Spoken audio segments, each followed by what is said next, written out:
আসসালামু আলাইকুম 24 নিউজ পিডিতে আপনাদেরকে স্বাগতম। ইরান ইসরায়েল যুদ্ধের আজ দশম দিন। তেহরানে নতুন করে হামলার সাইরেন। পুরো বিশ্ব এখন থমথমে। তেহরানের আকাশ সীমায় ইসরায়েলি ড্রোনের আনাগোনা।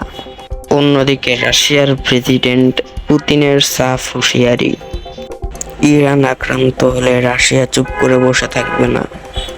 এই পাল্টাপাল্টি হুমকির ফলে মধ্যপ্রাচ্যে বড় ধরনের যুদ্ধের আশঙ্কা বাড়ছে। বিশ্ববাজারে তেলের দাম এখন আকাশচুম্বী, যার সরাসরি প্রভাব পড়ছে আমাদের বাংলাদেশের বাজারে। নিত্যপণ্যের দাম নিয়ে সাধারণ মানুষের চিন্তার শেষ নেই। এই যুদ্ধ কি বিশ্বযুদ্ধে রূপ নেবে? আপনার কি মনে হয় কমেন্টে জানান।